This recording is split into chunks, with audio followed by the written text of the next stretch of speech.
ஒரு மகிழ்ச்சியான செய்தி. இதயம் நலனையின் விலை லிட்டருக்கு ரூபாய் 105 குறைஞ்சிருக்கு. செப்டம்பர் 2023ல 1 லிட்டர் இதயம் நலனையின் அதிகபட்ச விலை ரூபாய் 503. ஆனா இப்ப 1 லிட்டர் இதயம் நலனையின் விலை ரூபாய் 398 மட்டும்தான் தமிழ்நாட்டுல. அப்ப இனிமே எல்லாரும் இதயம் நலனை வாங்கலாம் இல்ல? வணக்கம். செய்தி சுருக்கம்.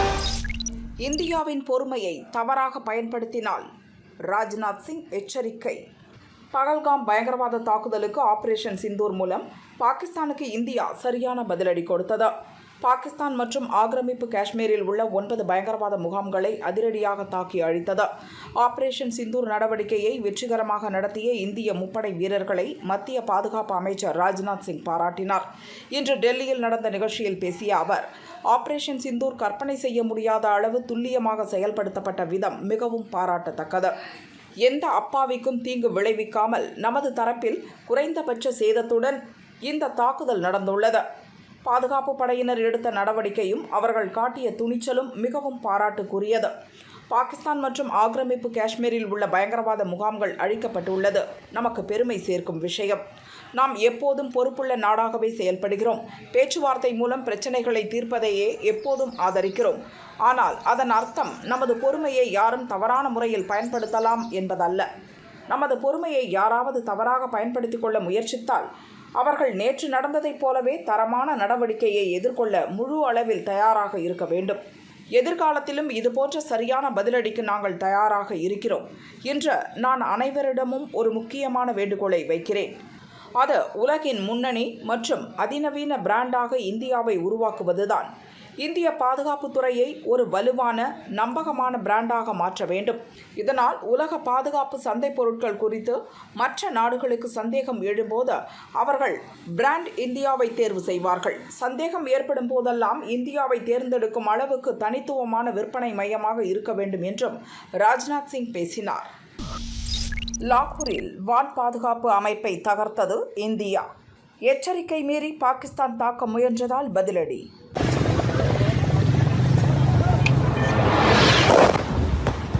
ஆபரேஷன் சிந்தூர் மூலம் நேற்று பாகிஸ்தானில் பயங்கரவாதிகள் முகாம்கள் மட்டுமே தாக்கப்பட்டன. அந்த தாக்குதல் அளவானதாக, கட்டுப்பாடுடன், பதற்றத்தை அதிகரிக்காததாக இருந்தது என்று இந்தியா தெரிவித்தது. பாகிஸ்தானின் இராணுவ நிலைகள் குறிவைக்கப்படவில்லை என்பதையும் நமது இராணுவம் தெளிவுபடுத்தியிருந்தது. இந்திய இராணுவ நிலைகள் மீது ஏதேனும் தாக்குதல் நடத்தப்பட்டால் தகுந்த பதிலடி தரப்படும் என்றும் எச்சரித்திருந்தது. ஆனால் இன்று அதிகாலை வடக்கு மற்றும் மேற்கில் உள்ள இந்திய இராணுவ நிலைகளை குறிவைத்து பாகிஸ்தான் தாக்குதல் நடத்த முயற்சித்தது. அவந்திபுரா, ஸ்ரீநகர், ஜம்மு, பத்தான்கோட், அமிர்தசரஸ், கபூர்தலா, ஜலந்தர், லூதியானா, ஆதம்பூர், பதிண்டா, சண்டிகர், நல், பலோடி, உத்தர்லாய், பூஜ் ஆகிய 15 இடங்களில் ட்ரோன்கள் மற்றும் ஏவுகணைகளை வீசி பாகிஸ்தான் தாக்க முயன்றது. இவற்றை இந்தியாவின் ஒருங்கிணைந்த வான் பாதுகாப்பு அமைப்பு இடைமறித்து அழித்துவிட்டது. இதற்கு பதிலடி தரும் வகையில் பாகிஸ்தான் இராணுவ நிலைகளை குறிவைத்து நமது இராணுவம் தாக்குதல் நடத்தியது.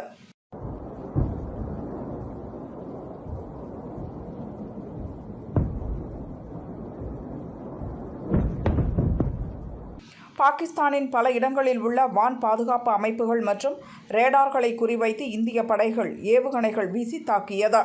இந்த தாக்குதலில் லாகூரில் இருந்த பாகிஸ்தானின் வான் பாதுகாப்பு அமைப்பு தகர்க்கப்பட்டது. ஜம்மு காஷ்மீரில் உள்ள குப்வாரா, பாரமுல்லா, உரி, பூஞ்ச், மெந்தர், ரஜோரி ஆகிய பகுதிகளில் ஏவுகணை, பீரங்கி குண்டுகள் வீசி தாக்குவதை பாகிஸ்தான் அதிகப்படுத்தியது. இதில் 3 பெண்கள், 5 குழந்தைகள் உட்பட அப்பாவி மக்கள் 16 பேர் பலியாகினர். இப்பகுதியில் பாகிஸ்தான் தனது தாக்குதலை கைவிடும் அளவுக்கு இந்தியா தக்க பதிலடி கொடுத்து வருகிறது. பயங்கரவாதிகளுக்கு பாகிஸ்தான் அரசு மரியாதை. பஹல்காம் தாக்குதல் தான் தற்போதைய பிரச்சினைகளுக்கு துவக்க புள்ளி. பாகிஸ்தான் தான் பதற்றத்தை உருவாக்கியுள்ளது என மத்திய வெளியுறவு செயலர் விக்ரம் மிஸ்ரி தெரிவித்தார். இந்தியா எப்போதும் பதற்றத்தை உருவாக்கியது இல்லை, அதற்கு ஆதரவாகவும் இருந்ததில்லை. போர் பதற்றத்தை அதிகரிக்க இந்தியா உறுதியாக விரும்பவில்லை. இந்தியா நடத்திய தாக்குதலில் கொல்லப்பட்டவர்கள் அனைவரும் பயங்கரவாதிகள்தான். பயங்கரவாதிகள் இறுதிச் சடங்கில் ராணுவ அதிகாரிகள் பங்கு கொள்கின்றனர். அரசு மரியாதை அளிக்கப்படுகிறது. தேசிய கொடியை போர்த்தியதை கூட பார்க்க முடிந்தது. பயங்கரவாதிகள் முகாம் மீது தாக்குதல் நடத்தப்பட்டதற்கான ஆதாரம் உள்ளது. இதற்கு மேலும் பாகிஸ்தான் தாக்கினால் உரிய பதிலடி கொடுக்கப்படும். பயங்கரவாத உள்கட்டமைப்புகளை மட்டுமே இந்தியா குறிவைத்துள்ளது. பின் விளைவுகளுக்கு பாகிஸ்தானே முழு பொறுப்பு ஏற்க வேண்டும் என வெளியுறவு செயலர் விக்ரம் மிஸ்ரி கூறினார். IC-814 விமான ஹைஜாக் சம்பவத்தின் மாஸ்டர் மைண்ட் கதை முடிந்தது. பழைய பாக்கி தீர்த்தது ஆபரேஷன் சிந்தூர். பகல்காம் தாக்குதலுக்கு ஆபரேஷன் சிந்தூர் மூலம் இந்தியா பதிலடி கொடுத்து வருகிறது. நேற்று பாகிஸ்தான் மற்றும் பாகிஸ்தான் ஆக்கிரமிப்பு காஷ்மீரில் 9 இடங்களில் இருந்த பயங்கரவாதிகள் முகாம்கள், பயிற்சி மையங்கள் மீது நமது ராணுவம் துல்லிய தாக்குதல் நடத்தி அழித்தது. அதில் பகவல்பூரில் உள்ள ஜெய்ஷ்-இ-முகமது அமைப்பின் தலைமையகமும் ஒன்று. இத்தாக்குதலில் ஜெய்ஷ்-இ-முகமது பயங்கரவாத அமைப்பின் தலைவன் மசூத் அசாரின் குடும்பத்தினர் 10 பேர் கொல்லப்பட்டனர். அதில் மசூத் அசாத்தின் தம்பி அப்துல் ரவூப் அசாரும் ஒருவன். இவன் 1999இல் இந்தியன் ஏர்லைன்ஸின் IC-814 விமானத்தை ஹைஜாக் செய்த பயங்கரவாத சம்பவத்தில் மாஸ்டர் மைண்டாக செயல்பட்டவன். இந்தியாவால் தேடப்படும் குற்றவாளி.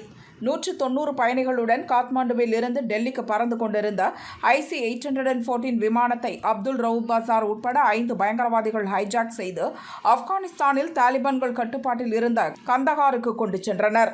இந்திய சிறையில் இருந்த மசூத் அசார் உட்பட 3 பயங்கரவாதிகளை விடுவிக்க நெருக்கடி தந்து இந்த ஹைஜாக் நடந்தது. பின்னர் பயங்கரவாதிகள் 3 விடுவிக்கப்பட்டு விமான பயணிகள் மீட்கப்பட்டனர்.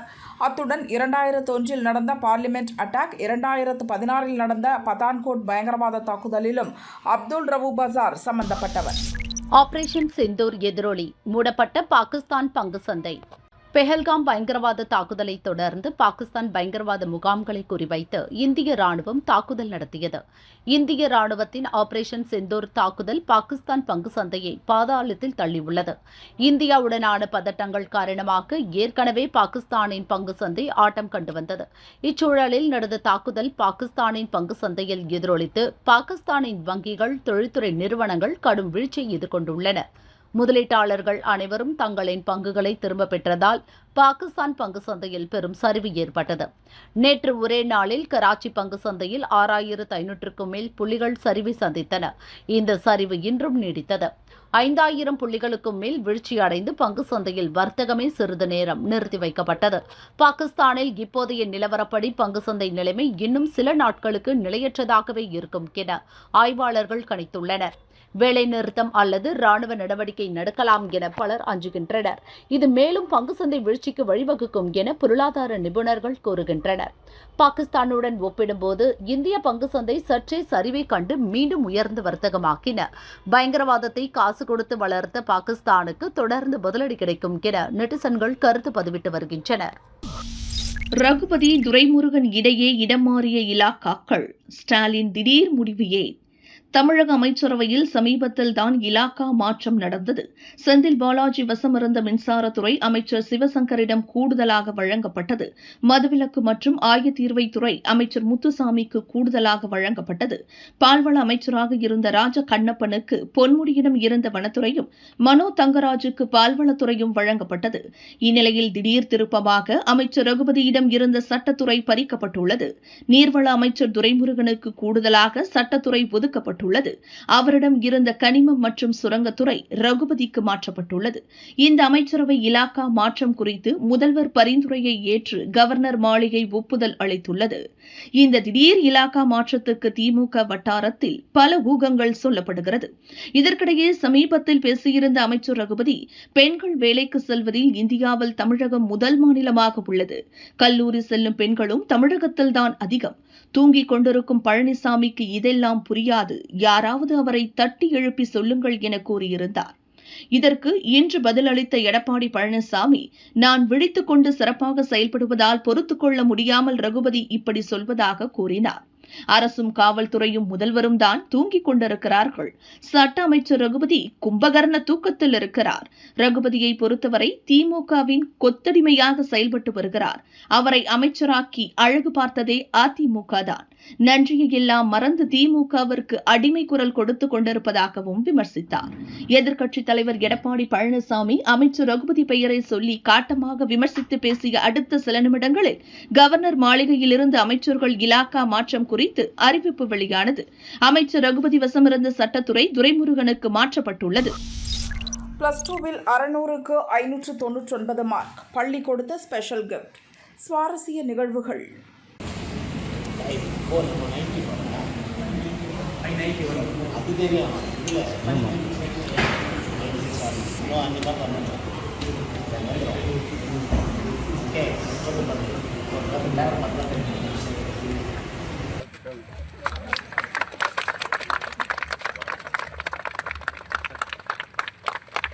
+2 பொதுத் தேர்வு முடிவுகள் இன்று வெளியானது.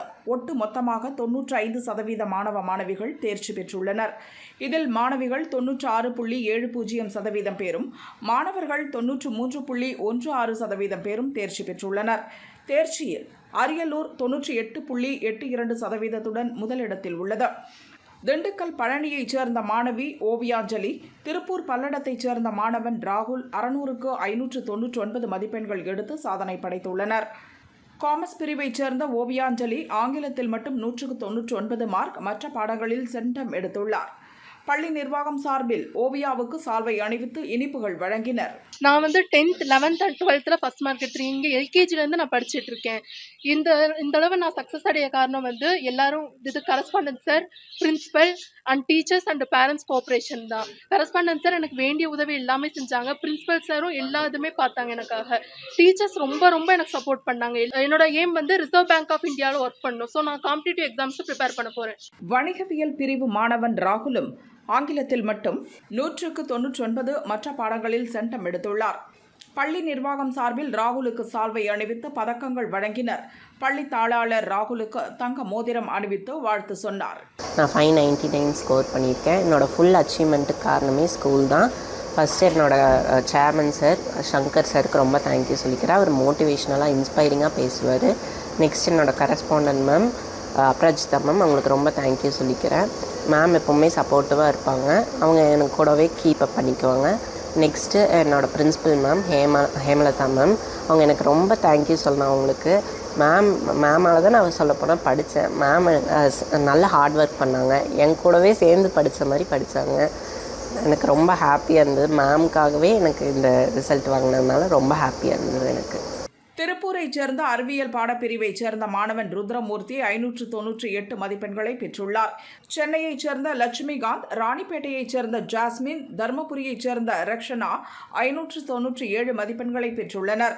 இதேபோல் +2வில் அதிக மதிப்பெண்கள் பெற்ற மாணவர்களுக்கு தமிழகம் முழுதும் பல இடங்களில் பள்ளி நிர்வாகம் சார்பில் வாழ்த்துகள் தெரிவிக்கப்பட்டது.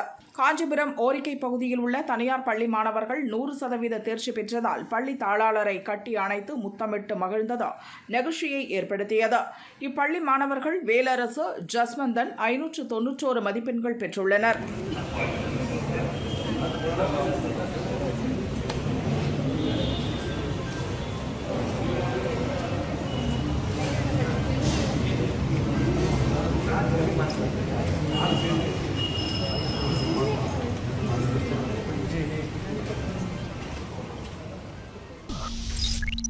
கண்ணீர் வேண்டாம் தம்பி, கைகளை இழந்த மாணவனுக்கு நம்பிக்கை கொடுத்த சிஎம்.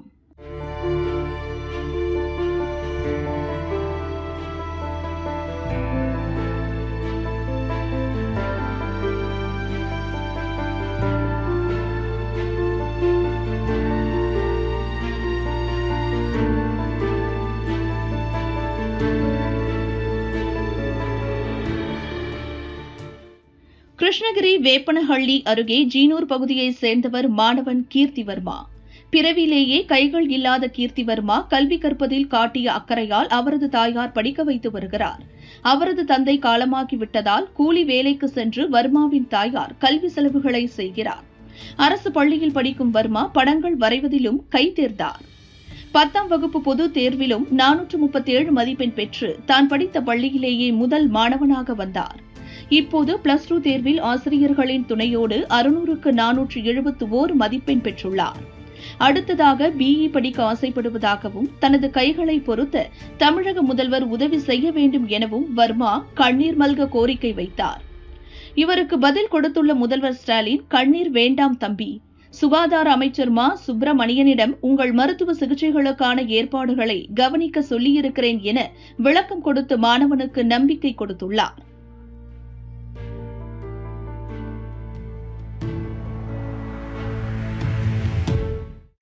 எனக்கு ரொம்ப சந்தோஷமா இருக்கு. ஏன்னா காலையிலே கொடுத்த பேட்டியை பார்த்து முதலமைச்சர் ஐயா அவர்கள் என்னோட கோரிக்கையை ஏத்துக்கினாரு, என்னோட கோரிக்கையை நிறைவேற்றுறேன்னு சொல்லியிருக்காரு. அது எனக்கு ரொம்ப சந்தோஷமா இருக்கு. அதன்படி கலெக்டர் அவர்கள் என்னோட கோரிக்கையை நிறைவேற்ற சொல்லி என் வீட்டிற்கு வந்திருக்காரு. அது எனக்கு ரொம்ப சந்தோஷமா இருக்கு. ஹெல்த் மினிஸ்டர் அவர்களும் என்னோட கோரிக்கையை ஏற்று அதை நிறைவேற்றாருன்னு சொன்னதுனால எனக்கு ரொம்ப சந்தோஷமா இருக்கு. முதலமைச்சர் ஐயா அவர்களுக்கும் மினிஸ்டர் சாருக்கும் கலெக்டர் சாருக்கு எனக்கு ரொம்ப நன்றியை தெரிவிச்சுக்கிறேன். என்னோட கோரிக்கை எனக்கு 2 கை இல்லாதனால அது மாற்று அறுவை சிகிச்சை பண்ணித்தர சொல்லி கேட்டிருந்தேன். அதே மாதிரி பண்ணித்தரேன்னு சொல்லியிருக்காங்க. அது எனக்கு ரொம்ப சந்தோஷமா இருக்கு. எனக்கு ரொம்ப ஹெல்ப்ஃபுல்லான விஷயத்த பண்ணி கொடுத்ததுனால எனக்கு ரொம்ப சந்தோஷமா இருக்கு. இந்த நேரத்துல ஃபர்தர் என்னோட ஃபியூச்சர் பத்தி எனக்கு எந்த காலேஜ் வேணுமோ அங்கேயே சேர்ந்துக்கலாம்னு சொல்லியிருக்காங்க. என்னோட காலேஜ் விஷயத்தையும் மற்ற நிறைய விஷயத்த பாத்துக்கிறேன்னு சொல்லியிருக்காங்க.